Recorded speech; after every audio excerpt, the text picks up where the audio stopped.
నమస్తే today Andhra news bulletin కి స్వాగతం. వార్తల్లోని వివరాలు.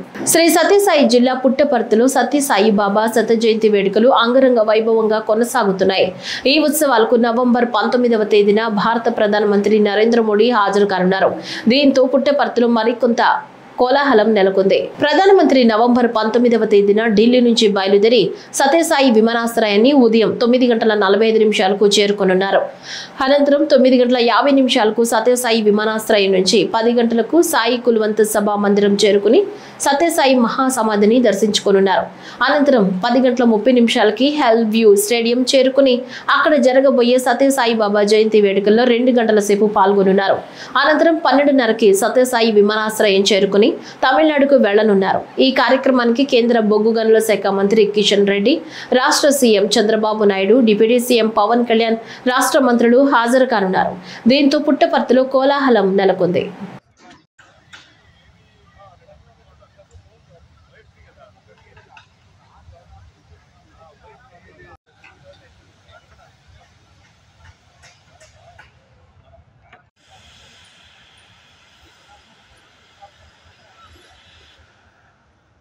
భగవాన్ శ్రీ సత్యసాయి బాబా సత్య జయంతి ఉత్సవాల్లో పాల్గొనడానికి మంగళవారం పుట్టపర్తికి విచ్చేసిన మాజీ ఉపరాష్ట్రపతి వెంకయ్య నాయుడికి ఘనంగా ఆత్మీయ స్వాగతం పలికారు.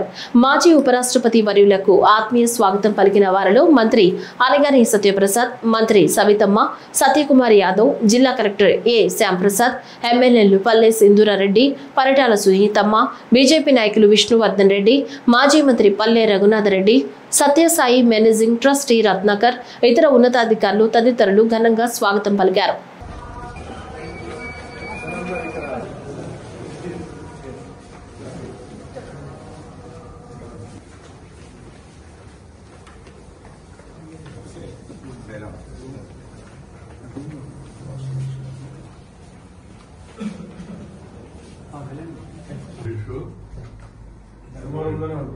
శ్రీ సత్యసాయి జిల్లా పుట్టపర్తిలో సత్యసాయి సత్య జయంతి ఉత్సవాలు అంగరంగ వైభవంగా కొనసాగుతున్నాయి. ప్రశాంతి నిలయంలోని సాయి కుల్వంత్ సభా మందిరంలో సత్యనారాయణ వ్రతం భక్తి శ్రద్ధలతో నిర్వహించారు. అనంతరం సత్యసాయి రథోత్సవం కోలాహలంగా జరిగింది.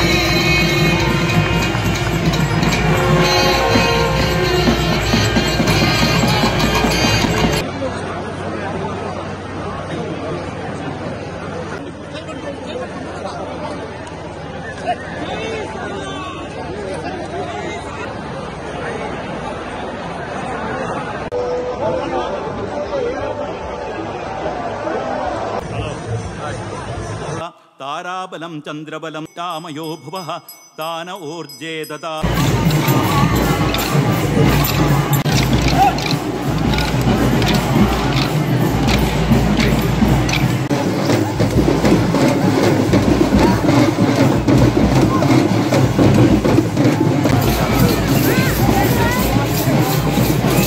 తిరుమల అన్నమయ్య భవన్లో టీటీడీ పాలక మండలి సమావేశం ప్రారంభమైంది. చైర్మన్ బిఆర్ నాయుడు అధ్యక్షతన జరుగుతున్న సమావేశంలో వివిధ అంశాలపై చర్చించి నిర్ణయం తీసుకోనున్నారు. రానున్న వైకుంఠ ఏకాదశి నూతన సంవత్సరం సందర్భంగా భక్తులకు కల్పించే సౌకర్యాలు, తీసుకోవాల్సిన జాగ్రత్తలపై చర్చించనున్నారు. అలాగే వైకుంఠ ద్వార దర్శనం గతంలో లాగే 10 రోజుల పాటు కల్పిస్తామని ఇప్పటికే ప్రకటించారు. ఈ నేపథ్యంలో టికెట్లు, టోకెన్లు జారీ ఏర్పాట్లపై కూడా చర్చించనున్నారు. ఈరోజు కొన్ని ముఖ్య అంశాల మీద ఎమర్జెన్సీగా బోర్డు మీటింగ్ పిలవటం జరిగింది. అందులో ప్రధానంగా రాబోయేటువంటి ఏదైతే ఉందో ఈ 10 రోజులు వైకుంఠ ఏకాదశి, దాని గురించి సుదీర్ఘంగా మన అధికారులు ఒక 15-20 రోజుల నుంచి బాగా ఎక్సర్సైజ్ చేసి దాన్ని ఏ విధంగా మనం తీసుకెళ్ళాలి అనే దాని మీద ఒక నిర్ణయానికి వచ్చారు. అది ఈరోజు బోర్డులో పెట్టి ఆమోదం జరపడం కూడా జరిగింది. డిసెంబర్ 30 నుండి 8వ తేదీ వరకు 10 రోజుల పాటు ఈ వైకుంఠ ద్వార దర్శనం భక్తులకు కల్పిస్తాము. అది అందరికీ తెలిసిందే. ముఖ్యమంత్రి చంద్రబాబు నాయుడు గారి ఆదేశాల మేరకు సామాన్య భక్తులకి అధిక ప్రాధాన్యత ఇవ్వాలి అని వారు మనకి ఆదేశించడం జరిగింది. దానికి అనుగుణంగానే ఆ 10 రోజులు కలిసి మొత్తం 182 గంటలు ఈ దర్శన సమయం ఉంటుంది. అందులో దాదాపు 164 గంటలు సామాన్య భక్తులకి కల్పించాలనేటువంటిది నిర్ణయం తీసుకున్నాం. అది సామాన్య భక్తులకి ఎంతో మేలు జరుగుతుందనేటువంటి ఉద్దేశంతో ఈ నిర్ణయం తీసుకోవడం జరిగింది. మొదటి 3 రోజులు శ్రీవాణి దర్శనాలు, 300 ప్రత్యేక దర్శనాలు కూడా రద్దు చేయడం జరిగింది. అయితే జనవరి 2వ తేదీ నుండి 8వ తేదీ వరకు ఆన్లైన్ ద్వారా రోజువారీ 15,300 రూపాయల టికెట్లు, ప్రత్యేక ప్రవేశ దర్శన టికెట్లు 1000 శ్రీవాణి ట్రస్ట్కు రెగ్యులర్ పద్ధతిలో కేటాయించాలని చెప్పి కూడా డిసైడ్ చేయడం. ఆ 10 రోజుల పాటు శ్రీవారి ఆలయంలో ఆర్జిత సేవలు ఏవైతే ఉన్నాయో పూర్తిగా రద్దు చేయడం జరిగింది. ప్రివిలేజ్ దర్శనాలు ఏవైతే ఉన్నాయో వాటిని కూడా రద్దు చేయడం జరిగింది. అల్లూరి జిల్లా మారేడుమిల్లి అటవీ ప్రాంతంలో భారీ ఎన్కౌంటర్ జరిగింది. పోలీసుల ఎదురుకాల్పుల్లో మావోయిస్టు అగ్రనేత హిడ్మా ప్రాణాలు కోల్పోయాడు. ఆయన భార్య సహా మరో 2 కీలక నేతలను సైతం భద్రతా బలగాలు మట్టుబెట్టినట్లు తెలుస్తోంది. హిడ్మాతో కలిసి మొత్తం 6 మావోయిస్టులు ఈ ఎదురుకాల్పులో ప్రాణాలు కోల్పోయినట్లు సమాచారం. మావోయిస్టుల అగ్రనేతగా ఉన్న హిడ్మా కోసం ఎంతో కాలంగా భద్రతా బలగాలు గాలిస్తున్నాయి. ఈ క్రమంలో అతడిపై ఏకంగా ₹1,00,00,000 రివార్డును సైతం పోలీసులు ప్రకటించారు. ఆయన భార్యపై కూడా 50 లక్షల రివార్డు ఉంది.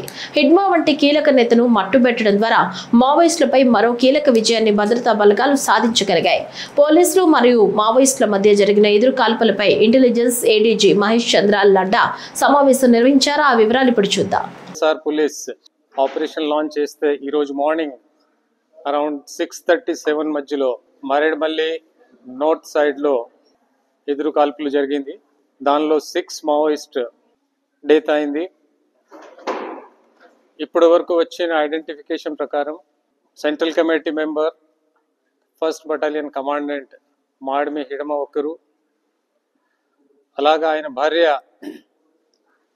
రాజే ప్లస్ ఆయనతో పాటు 4 మంది చనిపోయారు, కొంతమంది పారిపోయారు. ఇది సందర్భంగా ఈ ఆపరేషన్స్ కంటిన్యూ చేస్తే సిటీస్లో లైక్ కృష్ణా డిస్ట్రిక్ట్స్, విజయవాడ, కాకినాడ ఇప్పటి వరకు వచ్చిన సమాచారం ప్రకారం 31 మెంబర్స్ మావోయిస్ట్కి అరెస్ట్ చేయడం జరిగింది. ఈరోజు మార్నింగ్ నుంచి ఇప్పటి వరకు ఆ కన్సర్న్ జిల్లాలో ఎస్పీస్ డీటెయిల్స్ ఇస్తారు. దానిలో 31 మెంబర్స్లో మోటామోటి బ్రేకప్ ఏమి అంటే 9 మెంబర్స్ మన సెంట్రల్ కమిటీ మెంబర్ దేవ్జీ, ఆయన సెక్యూరిటీ టీం వాళ్ళు ఉన్నారు. ఇప్పటి వరకు వచ్చిన ఇన్ఫర్మేషన్ ప్రకారం మిగతా దాదాపు అందరూ ఆ 1st బటాలియన్ నుంచి ఆ హిడ్మాతో పాటు వచ్చే వాళ్ళు ఉన్నారు. ఈ ఎన్కౌంటర్లో total recoveries AK-47 2, pistol 1, revolver 1, single bore weapon 1, electronic detonators 15 bundles 25 each, non-electrical detonators 150 numbers, electrical wire bundle 1, male female clip set 2, alaga tape 1, kit bag 7, camera flash 1, cutting blade 1, fuse wire 25 meters. So ఇప్పటి వరకు వచ్చిన మన లెక్క ప్రకారం ఇవన్నీ recover చేయడం జరిగింది. తిరుచానూరు పద్మావతి అమ్మవారి బ్రహ్మోత్సవాల్లో భాగంగా ఆ అమ్మవారు ఈ రోజు ఉదయం పెద్దశేష వాహనంపై ఊరేగుతూ భక్తులకు దర్శనమిచ్చారు. భజనలు, కోలాటాలు, చెక్క భజనల నడుమ వాహన సేవ కొనసాగింది. అత్యధిక సంఖ్యలో భక్తులు పెద్దశేష వాహనంపై పద్మావతి అమ్మవారిని దర్శించుకున్నారు. రాత్రికి హంస వాహనం, రేపు ఉదయం ముత్యపు పందిరి వాహన సేవలను టీటీడీ నిర్వహించనుంది. జగన్మాత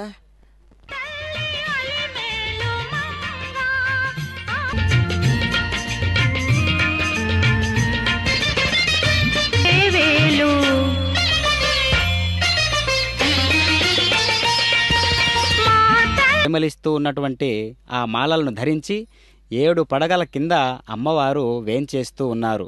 చక్కనైనటువంటి జోడించుకున్నట్లయితే శ్రీవారు శేషాద్రివాసుడు. 7 కొండలే 7. నమస్తే పద్మనేత్రాయై బాపట్ల జిల్లా అద్దంకి పట్టణంలో పలు అభివృద్ధి కార్యక్రమాలను విద్యుత్ శాఖ మంత్రి గొట్టిపాటి రవికుమార్, పురపాలక పట్టణాభివృద్ధి శాఖల మంత్రి పొంగూరు నారాయణ ప్రారంభించారు. 4.60 కోట్ల రూపాయలతో నిర్మించిన 33/11 kV విద్యుత్ ఉప కేంద్రాన్ని ప్రారంభించిన మంత్రులు 7.25 కోట్ల రూపాయలతో సిసి రహదారులు, సైడ్ కాల్వల నిర్మాణ పనులకు శంకుస్థాపన చేశారు. అలాగే అసిస్ట్ ఎన్ఆర్ఈ డిసిఏపి సంస్థల సహకారంతో 230 సైకిళ్లను విద్యార్థులకు మంత్రులు ఉచితంగా పంపిణీ చేశారు. ఈ సందర్భంగా మంత్రి గొట్టిపాటి రవికుమార్ మాట్లాడుతూ కూటమి ప్రభుత్వ పాలనలో శరవేగంగా అభివృద్ధి జరుగుతోందని తెలిపారు. తెలుగుదేశం ప్రభుత్వం అధికారంలోకి వచ్చిన తర్వాత అన్ని కార్యక్రమాలు చేస్తా ఉన్నారు. మంచి విద్య ఉండాలనే ఉద్దేశంతో నారాయణ గారు ఓ పక్కన స్కూల్స్ రన్ చేస్తా కూడా ఆయన అదే విధంగా గవర్నమెంట్ స్కూల్స్ కూడా నాకు తోచినంత కార్యక్రమాలు చేయాలి అని చెప్పి వాళ్ళ అమ్మాయి పెట్టి చాలా పెద్ద ఎత్తున కార్యక్రమాలు కూడా చేస్తా ఉన్నారు నారాయణ గారు. కార్తీక మాసాన్ని పురస్కరించుకుని కృష్ణా జిల్లా మోపిదేవిలో వేంచేసి ఉన్న శ్రీ సుబ్రహ్మణ్యేశ్వర స్వామి దేవాలయాన్ని మంత్రి కొల్లు రవీంద్ర దర్శించి ప్రత్యేక పూజా కార్యక్రమాలు ఆచరించారు. ఈ సందర్భంగా దేవాలయ వేద పండితులు, పాలకవర్గ సభ్యులు ఆయనకు స్వాగతం పలికి పూజా కార్యక్రమాలు ఆచరింపచేశారు. దేవాలయంలో గల నాగేంద్ర స్వామి పుట్టలో పాలు పోసి మంత్రి రవీంద్ర ప్రత్యేక ఆశీర్వాదాలు పొందారు. ఈ సందర్భంగా మంత్రి రవీంద్ర మాట్లాడుతూ మోపిదేవి సుబ్రహ్మణ్యేశ్వర దేవాలయం రోజురోజుకి భక్తుల విశ్వాసాన్ని పెంపొందించుకుంటుందన్నారు. ఈ దేవాలయ అభివృద్ధికి ప్రభుత్వ పరంగా అన్ని చర్యలు తీసుకుంటామన్నారు. ఈ దేవాలయానికి భక్తులు పోటెత్తుతున్నారని అందుకనుగుణంగా ఏర్పాట్లు చేస్తామన్నారు. కార్తీక మాసంలో సుబ్రహ్మణ్యేశ్వర స్వామిని దర్శించుకోవటం ఎంతో సంతోషంగా ఉందన్నారు. దేవసేన సమేత సుబ్రహ్మణ్యేశ్వర స్వామివారి దేవస్థానంలో కార్తీక మాసంలో ప్రత్యేకంగా ఈరోజు లక్ష బిల్వార్చన కార్యక్రమాన్ని నిర్వహించడం జరుగుతుంది. ఇవాళ సుబ్రహ్మణ్యేశ్వర స్వామి దేవస్థానంలో ప్రతి వారం ముఖ్యంగా ఆది మంగళవారాల్లో పెద్ద ఎత్తున భక్తులు వచ్చి ఇక్కడ రాహుకేతువుల పూజలు చేసుకోవడం, స్వామివారికి పాలు మరి అభిషేకం ఇవన్నీ కూడా పెద్ద ఎత్తున చేసుకుంటూ ఉన్నారు. మరి ఆ స్వామివారి ఆశీర్వచనాలు అందరికీ ఉండాలని చెప్పి మనస్ఫూర్తిగా కోరుకుంటూ మరి ఈ దేవాలయాన్ని మరింత అభివృద్ధిలో తీసుకురావడానికి తప్పకుండా ప్రభుత్వ పరంగా కావాల్సినటువంటి అన్ని ఏర్పాట్లు కూడా చేసుకోవడం జరుగుతుంది. భక్తులు కూడా చాలా పెద్ద ఎత్తున వస్తూ ఉన్నారు. వచ్చిన వాళ్ళకి ఒక నమ్మకం, మరి ఇక్కడ పుట్టింటికలు కానీ, చెవులు కుట్టిస్తాం కానీ, అన్నప్రసన్నలు కానీ ఒక ప్రత్యేకంగా మరి ఇక్కడ కార్యక్రమాలు నిర్వహించబడతా ఉంటాయి. మరి ఆ స్వామివారి ఆశీర్వచనాలు అందరికీ ఉండాలని చెప్పి మనస్ఫూర్తిగా కోరుకుంటూ మరొకసారి అందరికీ నమస్కారం. స్థానిక కలెక్టరేట్లోని Nagarjuna IAS video conference hall నందు జిల్లా కలెక్టర్ సుమిత్ కుమార్ అధ్యక్షతన మామిడి పండ్ల పరిశ్రమల యజమానులతో మంత్రి మండిపల్లి రాంప్రసాద్ రెడ్డి సమీక్షా సమావేశం నిర్వహించారు. ఈ సందర్భంగా మాట్లాడుతూ రాష్ట్ర ముఖ్యమంత్రి నారా చంద్రబాబు నాయుడు మామిడి రైతుల సమస్యల పరిష్కారానికి ప్రత్యేక చొరవ చూపుతున్నారని తెలిపారు. కేజీ మామిడికి ₹4 మద్దతు ధర ప్రకటించిన రాష్ట్ర ప్రభుత్వం అన్నమయ్య, తిరుపతి, చిత్తూరు జిల్లా మామిడి పంటను పండించిన రైతులకు ప్రభుత్వం ₹4 సబ్సిడీ మేర ₹183 కోట్ల రైతుల బ్యాంకు ఖాతాలకు జమ చేయడం జరిగిందని తెలిపారు. ఇందులో భాగంగా జిల్లాలో పరిస్థితులను వ్యవసాయ శాఖ మంత్రి పర్యవేక్షించగా క్షేత్రస్థాయిలో జిల్లా కలెక్టర్ రైతులతో పలు దఫాలుగా చర్చలు జరిపారన్నారు.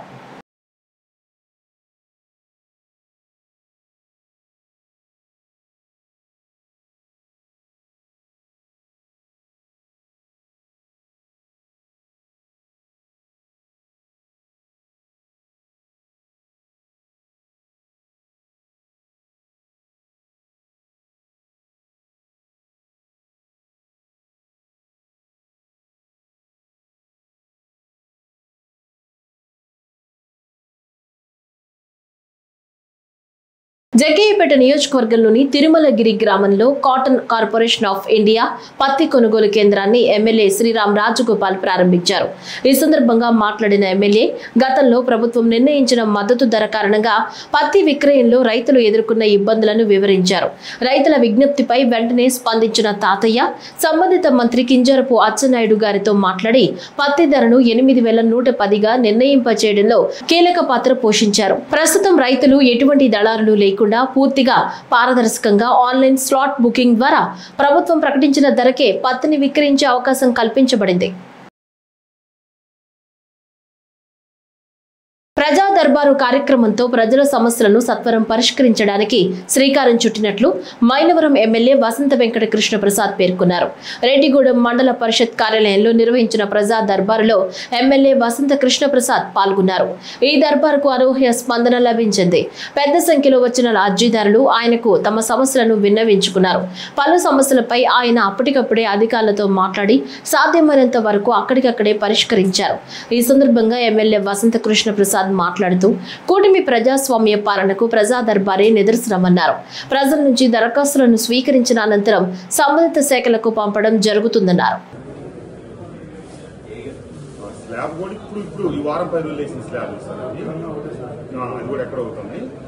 ఇప్పుడు మనం గ్రామీణ కింద హౌసింగ్ కూడా ఇప్పుడు అప్లై చేయాలి కదా సార్, కంపల్సరీ ఇప్పుడే కదా. ఈ 30 తారీఖు డెడ్ లైన్. సంక్షేమ హాస్టళ్లలో వరుస సంఘటనలు ఎందుకు జరుగుతున్నాయి, హాస్టళ్లలో వార్డెన్లు ఏం చేస్తున్నారు అంటూ రాష్ట్ర ప్రభుత్వ ప్రధాన కార్యదర్శి కె విజయానంద్ అసంతృప్తి వ్యక్తం చేశారు. ఆర్టీజీఎస్ లో సోమవారం పబ్లిక్ పర్సెప్షన్ పైన వివిధ శాఖల పనితీరు పైన సమీక్ష నిర్వహించారు. అల్లూరి సీతారామరాజు జిల్లా రాజేంద్రపాలెం గిరిజన బాలికల ఆశ్రమ పాఠశాలలో బాలికలు అస్వస్థతకు గురైన అంశాన్ని ఆయన ఈ సందర్భంగా సమావేశంలో ప్రస్తావించి అధికారుల తీరుపై తీవ్ర అసహనం వ్యక్తం చేశారు. అసలు సంక్షేమ హాస్టళ్లలో ఏం జరుగుతోంది అంటూ ఆయన అధికారులను ప్రశ్నించారు. వరుస సంఘటనలు జరుగుతుంటే కఠిన చర్యలు ఎందుకు తీసుకోవటం లేదని ప్రశ్నించారు.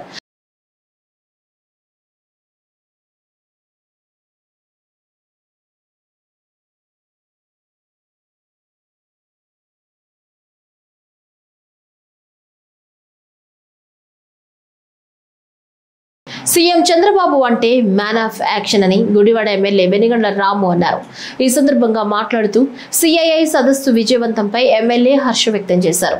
చంద్రబాబు గ్లోబల్ నాలెడ్జ్ వల్లనే ఆంధ్రప్రదేశ్ కు గ్లోబల్ కంపెనీలు వస్తున్నాయని అన్నారు. ఏఐ సాంకేతిక వేగాన్ని సీఎం చంద్రబాబు అందుకున్నారని, వైకాపా ప్రభుత్వంలో ఇండస్ట్రీలకు రెడ్ లైట్ పడితే కూటమి ప్రభుత్వం రెడ్ కార్పెట్ వేస్తుందన్నారు. ఆంధ్రప్రదేశ్ని పెట్టుబడుల హబ్ కింద మార్చడంలో చంద్రబాబు నాయుడు గారు, నారా లోకేష్ గారు పడ్డ శ్రమ ఫలితాలు ఇస్తుంది. ఇది నవంబర్ 14, 15వ తారీఖులు జరిగిన సిఐఐ వైజాగ్ సమ్మిట్ ద్వారా మనకి క్లారిటీ వచ్చింది. ఆ 2 రోజుల్లోనే దగ్గర 13,000 కోట్ల పైగా, 13 లక్షల కోట్ల పైగా ఒప్పందాలు జరిగినాయి పెట్టుబడులకి. దాని ద్వారా 16 లక్షల పైగా ఉద్యోగాలు వచ్చే అవకాశం ఉంది. దీనికి man of the match Chandrababu Naidu గారు అయితే, మ్యాన్ ఆఫ్ యాక్షన్ మా యువ నాయకులు మంత్రి గారు నారా లోకేష్ గారు. వారిద్దరు పడ్డ శ్రమ, కష్టం చాలా స్పష్టంగా కనపడింది. కొన్ని వేల మంది ప్రతినిధులు దేశ విదేశాల నుంచి, వివిధ రాష్ట్రాల నుంచి, విదేశాల నుంచి కూడా రావటం జరిగింది. 700 పైగా డెలిగేట్స్ వేరు కంట్రీస్ నుంచి రావటం జరిగింది. వీళ్ళందరినీ సమన్వయం చేసుకుంటాం, ఒక పద్ధతి ప్రకారం ఇంత మంచి సభ నడపటం అనేది, ఇంత గొప్ప సమ్మిట్ నడపటం అనేది మామూలుగా సాధ్యమయ్యే పని కాదు. గత ప్రభుత్వంలో జరిగింది మనం చూసాం. మీల్స్ కోసం కొట్టుకున్నారు. నేను క్లియర్గా చూశాను, ఆ రోజు స్పష్టంగా చూశాను, నాకే సిగ్గేసింది. అలాంటిది ఇన్ని వేల మందిని సమన్వయపరుస్తా, ఇన్ని లక్షల కోట్లు పెట్టుబడులు తీసుకొస్తూ అంటే మామూలు మ్యాటర్ కాదు. అది దానికి నిజంగా గ్లోబల్ నాలెడ్జ్ కావాలి. మనకి గ్లోబల్ కంపెనీస్ రావాలంటే మంచి నాలెడ్జ్ తోటి ఉన్న వ్యక్తుల దగ్గర ఉన్న చోటకే ఎవరైనా కానీ వస్తారు. గ్లోబల్ నాలెడ్జ్, గ్లోబల్ లెవెల్లో మన కంపెనీస్ తెచ్చుకోవాలంటే, గ్లోబల్ కంపెనీస్ తెచ్చుకోవాలంటే మనకు గ్లోబల్ లెవెల్లో నాలెడ్జ్ ఉండాలి. నాలెడ్జ్ ఉన్న వ్యక్తులు మన నాయకులుగా ఉండటం మనకి చాలా అదృష్టం. నాలెడ్జ్ గురించి చంద్రబాబు గారి గురించి ప్రత్యేకంగా చెప్పాల్సిన అవసరమే లేదు, ప్రతి ఒక్కరికి తెలుసు. ఆయన ఏ విషయాన్నైనా కానీ పూర్తి అవగాహనతోటి చకచకా మాట్లాడగలిగిన మహానుభావుడు. ఆయన చూస్తుంటే మాకు ఆశ్చర్యం వేస్తూ ఉంటుంది. గుడివాడ పట్టణం మార్కెట్ యార్డ్ ప్రాంగణంలో కమ్మ మహాజన సంఘం ఆధ్వర్యంలో కార్తీక వన సమారాధన మహోత్సవాలు ఘనంగా జరిగాయి. ఈ సమారాధనలో Kaikaluru MLA doctor Kamineni Srinivas, Gudivada MLA Venigandla Ramu ముఖ్య అతిథులుగా పాల్గొన్నారు. ముందుగా తులసి చెట్టు మరియు కార్తీక దామోదరులకు ఎమ్మెల్యే రాము పూజా కార్యక్రమాలు నిర్వహించారు. అనంతరం ఎమ్మెల్యే రాముతో కలిసి జ్యోతి ప్రజ్వలన చేసిన ఎమ్మెల్యే కామినేని వన సమారాధన వేడుకలను ప్రారంభించారు. ఈ సందర్భంగా ప్రపంచ శాంతి కోసం సంఘీయులు కొద్దిసేపు మౌనం పాటించారు. ఎమ్మెల్యే వెనిగండ్ల రాము మాట్లాడుతూ ఆత్మీయతలను చాటేలా వన సమారాధనలు నిర్వహించడం సంతోషకరమన్నారు. ఎన్టీఆర్ జిల్లా విసన్నపేట మండలం పుట్రేల మారెమ్మ తల్లి దేవస్థానం చైర్మన్ గా తెల్ల శ్రీనివాసరావు ప్రమాణ స్వీకారం మహోత్సవం జరిగింది. పాలక మండలి సభ్యుల ప్రమాణ స్వీకారాన్ని దేవస్థానం ఈవో దుర్గా ప్రసాద్ మరియు గన్నవరం గ్రూప్ దేవస్థానాల ఇన్స్పెక్టర్ కేవి అనురాధ నిర్వహించారు. నేటి నుంచి వీరు 2 సంవత్సరాల పాటు పదవీ కాలంలో ఉంటారు. పాలక మండలి సభ్యులకు నియామక పత్రాలను అందజేసిన ఎండోమెంట్ అధికారులు అనంతరం చైర్మన్ సీట్లో కూర్చుని ఫైల్ పై సంతకం చేసి చైర్మన్ బాధ్యతలు చేపట్టారు.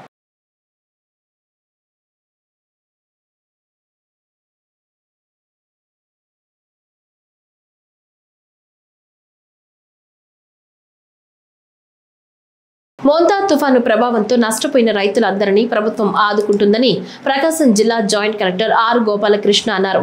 ప్రకాశం జిల్లా మార్కాపురంలో కాటన్ కార్పొరేషన్ ఆఫ్ ఇండియా ఆధ్వర్యంలో ఏర్పాటు చేసిన పత్తి కొనుగోలు కేంద్రాన్ని మార్కాపురం మార్కెట్ యార్డులో స్థానిక ఎమ్మెల్యే కందుల నారాయణ రెడ్డితో కలిసి ఆయన ప్రారంభించారు.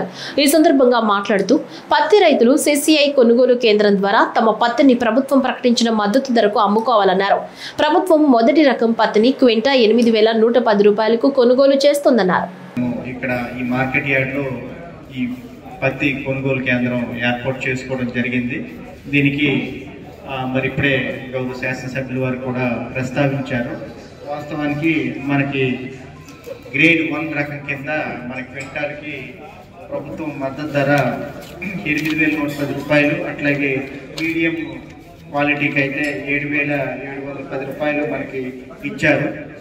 సో మన ఈ క్రాప్ బుకింగ్ తాలూకా డేటా ఒకసారి మనం చూసుకున్నట్లయితే ఎన్జీపాడు మండలంలో మనము ఒక పత్తి వేసే పంట పొలాన్ని సూచించి ప్రత్యక్షంగా మేడం గారికి కూడా వివరించాము. గవర్నమెంట్ ఆఫ్ ఇండియా టీం కూడా సాటిస్ఫై అయ్యారు, నిజంగా రైతు సోదరులు నష్టపోయారనే ఉద్దేశంతో. మరి ఏదైతే ఇప్పుడు ఈ మాయిశ్చర్ కంటెంట్ మనకి 8 నుంచి 12% జనరల్గా ఉండాలా, మనకి ఏదైతే అది రిలాక్సేషన్ అడుగుతున్నామో అది కూడా ఇప్పుడే మీ ఎదురుగానే వీసీ కూడా నడుస్తుంది, దానిలో కూడా రైట్ చేస్తాము. అట్లాగే ఈ బయ్యర్ వచ్చే ఇది కూడా మరి చేస్తాము. కంటిన్యూస్ మానిటరింగ్ కోసం ఇక్కడ మన రెవెన్యూ, తర్వాత అగ్రికల్చర్ డిపార్ట్మెంట్, అట్లాగే మన మార్కెటింగ్ డిపార్ట్మెంట్, తర్వాత ఇతరత్ర 3 డిపార్ట్మెంట్లో కూడా టైఅప్ చేసి రైతు సోదరులు ఎవరికి కూడా ఇబ్బంది లేకుండా మనం అన్ని రకాల చర్యలు తీసుకోవడం జరుగుతుంది. ఇటీవల జరిగినటువంటి డిఆర్సీ మీటింగ్లలో తీసుకున్నటువంటి నిర్ణయం వల్ల ఈరోజు మనకు మార్కాపూర్లో ఈ పత్తి కొనుగోలు కేంద్రాన్ని ఏర్పాటు చేస్తా ఉన్నారు. అయితే ముఖ్యంగా ఇటీవల వచ్చినటువంటి మోందా తుఫాన్ వల్ల రైతులు తీవ్రంగా నష్టపోవడం జరిగింది. మాయిశ్చరైజింగ్ కంటెంట్ అనేది ఈరోజు 12% మాత్రమే తీసుకుంటా ఉన్నారు ప్రభుత్వం. దాన్ని 18 to 20% వరకు రిలాక్సేషన్ ఇవ్వమని చెప్పి ఇప్పుడే మనందరి తరఫున జేసీ గారిని నేను రిక్వెస్ట్ చేశాను. ఆయన కూడా ఉన్నతాధికారులతో పైన ఉన్నటువంటి డైరెక్టర్ గారితో ఎంపీ గారితో మాట్లాడి తగిన నిర్ణయం తీసుకుంటామని, ఈ ప్రాంతంలో రైతులకు ఇబ్బంది రాకుండా చూస్తామని చెప్పి చెప్పడం జరిగింది. మన ప్రాంత రైతాంగం తరఫున జేసీ గారికి ప్రత్యేకంగా ధన్యవాదాలు తెలియజేస్తా ఉన్నాం. అయితే రైతులందరూ కూడా దీన్ని ఈ యొక్క మార్కెట్ యార్డ్లో ఏర్పాటు చేసినటువంటి ఈ యొక్క కేంద్రాన్ని సద్వినియోగపరుచుకునే విధంగా చూడవలసిన బాధ్యత ఒక పక్క అధికారులు మరో పక్క ప్రజాప్రతినిధులు అందరూ కూడా చేపట్టాలి. నంద్యాలలో మార్కెట్ యార్డులో పత్తి కొనుగోలు కేంద్రాన్ని మంత్రి NMD Farooq, market yard chairman Guntupalli Haribabu ప్రారంభించారు. ఈ సందర్భంగా మాట్లాడుతూ రాష్ట్ర ప్రభుత్వం రైతుల సంక్షేమానికి అత్యధిక ప్రాధాన్యత ఇస్తోందని, ముఖ్యంగా పత్తి రైతులకు సరైన మద్దతు ధర లభించేలా ఈ కొనుగోలు కేంద్రం కీలక పాత్ర పోషిస్తుందని తెలిపారు. దళారుల వ్యవస్థను తొలగించి పారదర్శకతతో కూడిన కొనుగోళ్లను ప్రోత్సహించడమే ఈ కేంద్రం ప్రధాన లక్ష్యమని ఆయన స్పష్టం చేశారు. ఈరోజు మార్కెట్ యార్డ్ కమిటీ తరఫున పత్తి కొనుగోలు కేంద్రాన్ని ఇక్కడ ఏర్పాటు చేశారు. ఇది government of India, cotton corporation of India వాళ్ళు కాటన్ పంట, ఎందుకంటే రైతులు అమ్ముకునే పరిస్థితుల్లో గిట్టుబాటు ధర రావడం లేదని చెప్పి ఈరోజు ఇక్కడ కేంద్ర ప్రభుత్వం, రాష్ట్ర ప్రభుత్వం తరఫున ఇక్కడ కొనుగోలు కేంద్రాన్ని ఏర్పాటు చేసినారు. కాబట్టి రైతులందరూ ఇక్కడ ఎవరైతే ఉన్నారో పత్తి పండించిన వారంతా ఇక్కడికి వచ్చి వారు ఇక్కడ పత్తి నమ్ముకొని వారికి గిట్టుబాటు తీసుకోవాల్సిందే కోరుతున్నారు. అదేవిధంగా ఇందాక రైతులు అడిగినారు, మళ్ళీ మాకు ఇది కాకుండా మేజ్ ఏమైనా ఉంటారా అని చెప్పి. మేజ్ అంటే మొక్కజొన్న కూడా ఇప్పుడే మాట్లాడాను నేను అగ్రికల్చర్ మినిస్టర్ గారితో ఒక 10 నిమిషాల ముందు. ఇక్కడికి వచ్చే ముందు రైతులు అడుగుతారు దాని విషయం అని చెప్పంటే దానికోసం ఫైనాన్షియల్ క్లియరెన్స్ రావాలా. క్లియరెన్స్ వచ్చిన తర్వాత ఖచ్చితంగా ఇక్కడ మన నంద్యాల ప్రాంతంలో బాగా మొక్కజొన్న విపరీతంగా ఇచ్చారు. దాదాపు 1 లక్షల క్వింటాల్ ఉంది. కాబట్టి దానికి తప్పకుండా ప్రభుత్వం సంవత్సరం ఉందని చెప్పాం. మంత్రి గారు కూడా సముఖంగా ఉన్నారు. ఫైనాన్స్ డిపార్ట్మెంట్ లో ఫైనాన్స్ క్లియర్ అయిన తర్వాత తప్పకుండా రైతులను ఆదుకుంటామని చెప్తున్నారు. కాబట్టి ఈ రోజు ఈ కేంద్రాన్ని ఇక్కడ ఏర్పాటు చేసిన మార్కెట్ సెక్రటరీ గారికి, మరి ముఖ్యంగా చైర్మన్ కు, వారి సభ్యులందరికీ ప్రత్యేకంగా ధన్యవాదాలు. భారత ప్రభుత్వం యువజన వ్యవహారాల క్రీడా మంత్రిత్వ శాఖ మేరా యువ భారత్ కాకినాడ జిల్లా ఆధ్వర్యంలో సర్దార్ వల్లభాయ్ పటేల్ 150వ జయంతి ఉత్సవాల్లో భాగంగా స్థానిక కాకినాడ టౌన్ రైల్వే స్టేషన్ నుంచి Sambamurthy Nagar Aditya women's degree college వరకు నిర్మించిన 5 కిలోమీటర్ల పాదయాత్రను ట్రైనీ కలెక్టర్ మానిషా, ఏఆర్ అదనపు ఎస్పీ శ్రీనివాస్ తో కలిసి జెండా ఊపి ప్రారంభించారు. కాకినాడ టౌన్ రైల్వే స్టేషన్ నుంచి ప్రారంభమైన ఈ పాదయాత్ర భానుగుడి జంక్షన్, కోకిల restaurant, mother Teresa starting centre మీదుగా ఆదిత్య మహిళా డిగ్రీ కళాశాలకు చేరుకుంది.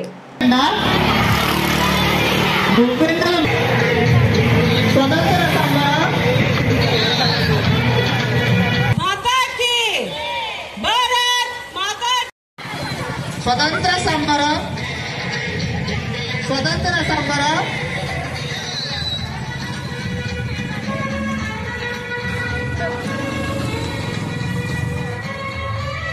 వివిధ దొంగతనాలకు పాల్పడుతున్న 5 అంతర్జిల్లా దొంగలను మచిలీపట్నం క్రైమ్ పోలీసులు చాకచక్యంగా పట్టుకోవడం జరిగిందని మచిలీపట్నం డీఎస్పీ రాజా తెలిపారు. జిల్లాలో గ్రామీణ ప్రాంతాల్లో ఊరు శివార్లకు దూరంగా ఉన్న ఇళ్లను టార్గెట్ చేసుకుని ఈ 5 నిందితులు పలు దొంగతనాలకు పాల్పడ్డారని తెలిపారు. మచిలీపట్నం పోలీసులు నిందితుల వద్ద నుంచి 318 గ్రాముల బంగారానికి రికవరీ చేయడం జరిగిందని తెలిపారు. వివిధ దొంగతనాల్లో దొంగిలించిన మొత్తం బంగారం విలువ 40 లక్షల రూపాయలుగా ఉందని, కోర్టు ఉత్తర్వులను అనుసరిస్తూ బాధితులకు త్వరలో అందిస్తామని తెలియజేశారు. చిలకలపూడి పోలీస్ స్టేషన్ పరిధిలో గత అక్టోబర్లో ఒక ఇంట్లో నుంచి సుమారుగా ఒక 220 గ్రాముల బంగారం దొంగతనం చేయడం జరిగింది. అది ఎర్లీ మార్నింగ్ వాళ్ళ ఎంఓ ఏంటి అంటే ఇన్మేట్స్ ఉన్నప్పుడు అతను వస్తాడు, గోడలు దూకి వస్తాడు, రోడ్డు మీద కూడా రాడు, గోడలు దూకి సీసీ కెమెరాలు అన్నిటిని ఎస్కేప్ చేసుకుంటూ వచ్చి వాళ్ళు ఇన్మేట్స్ ఉండగానే బోల్ట్ తీయటం, లేకపోతే ఓపెన్ బోల్ట్ ఉన్న ఇళ్లలో చొరబడి దొంగతనాలు చేయటం అనేది వాళ్ళ ఎంఓ. అలా దొంగతనం చేయడం జరిగింది. ఈ దొంగతనానికి సంబంధించిన క్లూస్ ఏమీ లేవు. ఆ రోజు సీసీటీవీ ఫుటేజ్ కూడా అతను అవాయిడ్ చేయడం వల్ల, ఎస్కేప్ చేయడం వల్ల ఏమీ లేవు. అయితే గౌరవ ఎస్పీ గారి ఆదేశాల మేరకు ఈ టెక్నికల్ డేటా ఏదైతే ఉందో దాన్ని హ్యూజ్గా ఎనలైజ్ చేయండి, ఎనలైజ్ చేసి ఏదైనా టిప్ వస్తే చూడండి అని చెప్పేసి ఎస్పీ గారి ఆదేశాల మేరకు మన టెక్నికల్ టీంని ఒకదాన్ని శివకృష్ణ అండ్ రామకృష్ణ ఆధ్వర్యంలో సుమారుగా ఒక 15 రోజులు పనిచేసిన తర్వాత టవర్ డంప్స్ అన్నీ అనలైజ్ చేసిన తర్వాత ఒక చిన్న లీడ్ రావడం జరిగింది. ఆ లీడ్ ప్రకారం చిలకలపూడి సిఐ గారి ఆధ్వర్యంలో Bantumilli SI as well as taluka SI Nagaraju గారి టీంలో ఏర్పాటు చేసి ఒంగోలులో ఉన్నాడనే ప్రాథమిక సమాచారంతో ఒంగోలు పంపించేసి మెయిన్ A1 ఎవరైతే ఉన్నారో బాలబోయిన రమేష్ అనే అతన్ని మనము తీసుకురావడం జరిగింది, విజయవాడ నుంచి తీసుకురావడం జరిగింది.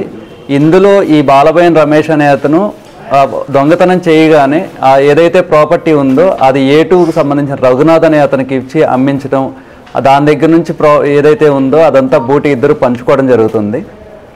అయితే ఇతని బాలబోయిన రమేష్ మన విచారణలో సుమారుగా 6 కేసుల్లో చేశామని చెప్పడం జరిగింది. పెనమలూరులో ఒక కేసు, గుంటూరుకు సంబంధించిన 2 కేసులు, యాజ్ వెల్ నెల్లూరుకు సంబంధించిన కేసు. వీటన్నిటికి సంబంధించిన రికవరీ మన టీమ్స్ ఎఫెక్టివ్గా పనిచేసి సుమారుగా 385 గ్రాముల రికవరీ తీసుకురావడం జరిగింది. సో ఈ రికవరీలో భాగంగా ఈ మోస్ట్ ఎఫెక్టివ్గా పనిచేసిన మా టెక్నికల్ టీమ్కి నేను మా ఎస్పీ గారి తరఫున అభినందిస్తున్నాము. ట్రూ అప్ ఛార్జీల పేరుతో 12,717 కోట్ల రూపాయలు వసూలు చేయడాన్ని ఉపసంహరించుకోవాలని సిపిఎం ఆధ్వర్యంలో కర్నూలులోని దిన్నె దేవరపాడు వద్ద ఉన్న ఆంధ్రప్రదేశ్ ఎలక్ట్రిసిటీ రెగ్యులేటరీ కమిషన్ కార్యాలయం ముందు ధర్నా చేశారు. ఈ కార్యక్రమంలో సిపిఎం రాష్ట్ర కార్యదర్శి వర్గ సభ్యులు సిహెచ్ బాబురావు పాల్గొన్నారు. ఈ సందర్భంగా మాట్లాడుతూ ఇప్పటికే విద్యుత్ ఛార్జీలతో ప్రజలు ఇబ్బందులు పడుతున్నారని, మళ్లీ ఛార్జీలు పెంచడం సరికాదన్నారు. ట్రూ అప్ ఛార్జీల పెంపుపై నేడు బహిరంగ విచారణ జరగడంతో సిపిఎం నాయకులు హాజరై ఛార్జీల పెంపును వ్యతిరేకంగా నినాదాలు చేశారు. రాష్ట్రంలో కరెంటు ఛార్జీల విషయంలో కూటమి ప్రభుత్వం మాట తప్పింది, మోసం చేసింది. మేము అధికారంలోకి వస్తే ఛార్జీలు పెంచబోం, తగ్గిస్తామని మాట చెప్పారు. కానీ 17 నెలల కాలంలోనే 15,485 కోట్ల రూపాయలు సర్దుబాటు ఛార్జీల పేరుతో భారం వేశారు. ఇప్పుడు అంతటితో ఆగకుండా ఈరోజు మళ్ళీ 2014 నుండి 19 వరకు వాడుకున్న 5 ఏళ్ల కాలానికి ఇంకొక 12,771 కోట్ల రూపాయల భారం వేయటానికి కత్తులు నూరుతున్నారు. ఇక్కడ రెగ్యులేటరీ కమిషన్ రబ్బర్ స్టాంప్ లాగా ఆమోద ముద్ర వేయడానికి తూతూ మంత్రంగా ఈ విచారణ చేస్తూ ఉన్నారు. ఇదే కాదు, విద్యుత్ సుంకం పేరుతో భారం వేశారు. అంటే గత ప్రభుత్వంతో కూటమి ప్రభుత్వం పోటీ పడుతూ ఉంది. మరి 17 నెలల్లోనే 32,000 కోట్ల రూపాయలు వాళ్ళు వేసే భారాలతో కలుపుకుంటే అవుతుంది. 17 నెలల్లోనే 32,000 కోట్లు వేస్తే 5 ఏళ్లలో 1,00,000 కోట్లు దాటిపోతాయి ఈ భారం. అప్పుడు ఒప్పందాలు చేసుకున్నారు, అక్రమ ఒప్పందాలు జరుగుతున్నాయి, అవినీతి ఒప్పందాలు జరుగుతున్నాయి. గతంలో స్మార్ట్ మీటర్లు పెడితే పగలగొట్టండి అని లోకేష్ గారు పిలిపించారు. పగలగొట్టమని వాళ్ళు ఎందుకు మీటర్లు పెడుతున్నారు? మంత్రి గారేమో ప్రజలకు ఇష్టం లేకపోతే మీటర్లు పెట్టమంటున్నారు. దొంగ చోటుగా బెదిరించి మీటర్లు కొనసాగిస్తున్నారు. మీటర్ల విషయంలో మాట తప్పింది, ఛార్జీల విషయంలో మాట తప్పింది. అందుకే ఈ కూటమి ప్రభుత్వం యొక్క విధానాలు పూర్తిగా విఫలమైపోయినాయి. 17 నెలల్లోనే కరెంటు విషయంలో, విద్యుత్లో వాళ్ళ నిజ స్వరూపం బట్టబయలైపోయింది. మంగళగిరి హ్యాపీ రిసార్ట్ లో యాదవుల కార్తీక వన సమారాధన మహోత్సవం ఘనంగా జరిగింది. మాజీ మంత్రి రఘువీరారెడ్డి, బీసీవై పార్టీ అధినేత బోడి రామచంద్ర ప్రసాద్ జ్యోతి ప్రజ్వలన చేసి కార్యక్రమాన్ని ప్రారంభించారు. పల్లా శ్రీనివాస్ యాదవ్, మంత్రి కొలుసు పార్థసారథి, చీరాల ఎమ్మెల్యే ఆలూరి కొండయ్య యాదవుల విద్య, ఆర్థిక, రాజకీయ అభివృద్ధిపైన మాట్లాడారు. సాంస్కృతిక కార్యక్రమాలు ఆకట్టుకున్నాయి.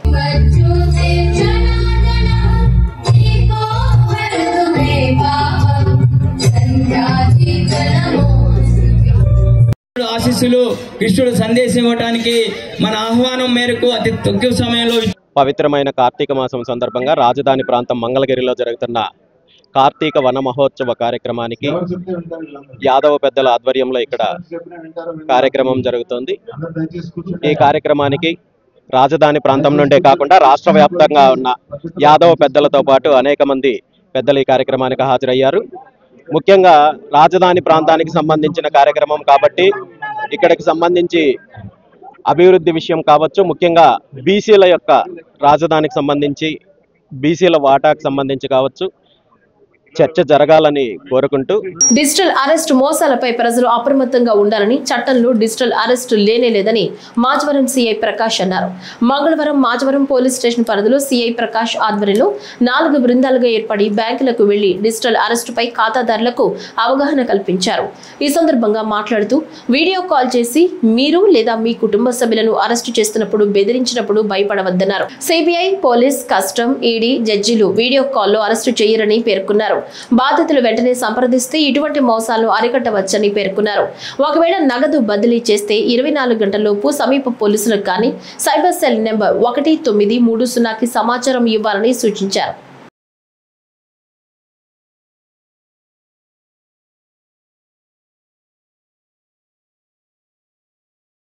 ఈ వార్తలు ఇంతటితో సమాప్తం. నమస్కారం.